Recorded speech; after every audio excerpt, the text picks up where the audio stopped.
Hi guys, Archie Luxury channel. Today doing a paid review. This is for Eric, and we're doing a collection review. He goes, "Hi Arch, I know you're busy as hell, but when you get the time, I'd like you to give me your opinion on the two recent additions that I made to my collection. Here are the watches that I already own. Oris Diver 65, my daily beater.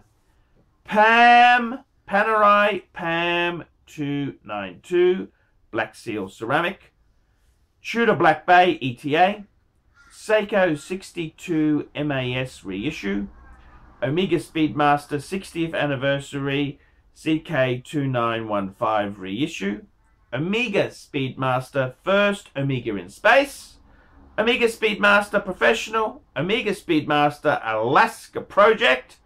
No need to review those. I just want to remind you what I am adding to. Here are the additions.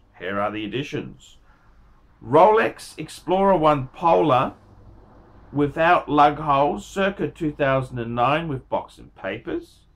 Yes, sirree. Rolex GMT Master 16700 Pepsi with oyster bracelet, circa 1992 with box and papers. Personally, I absolutely love both of them, and I think they round off my collection. I also bought the GMT before the new Pepsi GMT Master 2 was revealed at Baselworld, so it might have been a decent investment as well. I think I have all bases covered. Vintage style divers, dive watches, chronographs and GMTs.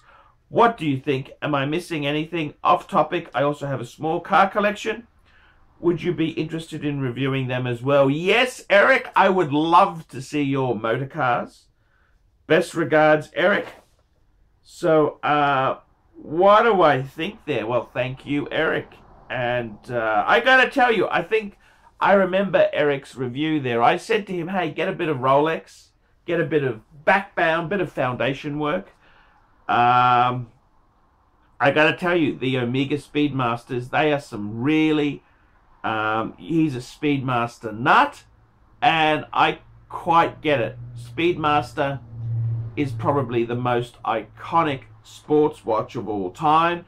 You could say, is number one Submariner or is number one the Speedmaster? I think they are both amazing pieces, and to have a collection of Speedmasters like that, I really like it. I like it because it shows that collecting is all about your personal preferences and what you love in watches. And you obviously love the Speedmaster. 60th Anniversary CK2915, First Omega in Space. You got the Professional and you got an Alaska Project. Man, you got those bases all covered. The only thing I would say is see if you can down the track get a vintage 321 movement piece. I know hard to get and expensive, but that would be really cool to have one of those. What do I think of your additions? I think this is great. You've really got some amazing pieces here. I'm very impressed that you've added some. I think you needed Rolex. I really do. The Explorer 2, it's not an Explorer 1, Explorer 2 Polar. They don't do the Polar in Explorer 1.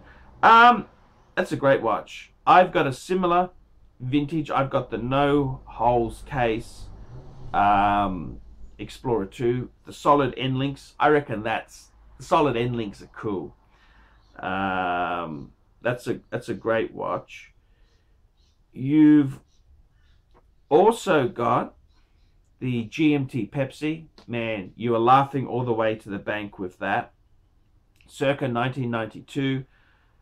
Beautiful indeed. That's a great watch. I really do like that. Now you also I think you've really hit it out, because as a dive watch, you've got a PAM 292, you've got an Oris diver, but you've also got the Tudor Black Bay with the ETA, which the ETA version of the Tudor Black Bay is actually getting quite collectible. So I can't criticize that at all. I think that's a great watch. Yeah, I think the Rolex is some really good base in the collection. Explorer 2's exceptionally good value. Those Explorer 2's, the 40mm ones, I think they're going to be a great investment. They are going to bloom. They are really going to bloom. Probably the best value vintagey type steel sports Rolex at the moment. That's the best one I'd go into. So you can't criticize that. It's always nice. I also like the way, if you look at your collection, you've got the white dial. The Alaska Project is a white dial, and you've got the Explorer 2, a white dial sports watch. I love it. I love it. Don't do it in Pam, but in those two there, I really do love the look of those. So yeah, that's cool. Man, you've got a really, really powerful collection. I think it's a great collection. And 10 pieces. Fuck, you got a good collection. Very, very nice collection. What would I do with the collection? Look, I think you got a lot of your bases covered. You know, I think dress watches, you could say, well, you need a dress watch, get a dress watch. But I think dress watches in this day and age, we're not living in the 90s. This is 2000, it's nearly 2020. So any analog watch is a dress watch. So I would say fuck the dress watch thing off. You either like dress watches or you don't. And I completely get it. You've got chronographs, definitely got chronographs. You definitely got GMTs, and you definitely got divers. So you've got those three genres really covered. I would tend to say, what else would I add there? What would I add? I mean, you could always add a Grand Reverso, a Reverso Grand, like a 976 or a Reverso Grand 8. That'd be cool. But I would say, I think you're fucking hitting way above. I'd possibly say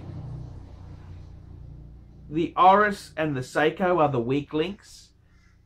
You could replace them with more expensive watches. I love the collection. I love the fact you've got 4 Speedmasters. That's a great backbone to a collection. You're eccentric. You're a true eccentric Weiss. That's what you are. Super eccentric. Very eccentric. I think Omega will bloom. I mean, Omega is very soft at the moment, but those super collectible Omegas, they're not that soft. I think Omega will fight back in Basel World 2019. I can see it. They're going to have to fight back. I would say to you, what would I add? See, this is just such a beautiful. I love looking at your collection. It's a cool collection. I would say, I don't think you need to add anything, man. You really. I love the Speedmasters. I love the GMT and the Explorer. I think that's a great Rolex edition there. Though you needed Rolex, but you know, I think that's enough. Pam, you've got Tudor. Tudor is a great diver. I love Tudor as a diver. I gotta say, I love the Tudors. Tudors are cool. Man, I think realistically, what would I do? I think you got a perfect collection, Eric. It's eccentric, just like you. Eccentric. It's cool. It's cool. It's cool. It is a cool collection. So I support you 100% there. So guys, don't forget, like, subscribe, tell your fuckhead friends. Quick wristwatch check. Hoya Monaco, caliber 11. And don't forget, put a few really nasty comments, because we all like to read nasty, foul comments. And Eric, I thank you again for coming back for a second bite of the cherry there. I think you've really nailed it. I mean, you're eccentric as fuck. I get it. You're eccentric as fuck. But I love it. I love it. I really do love that collection. I think, I mean, I get it. I get it completely. Pam's,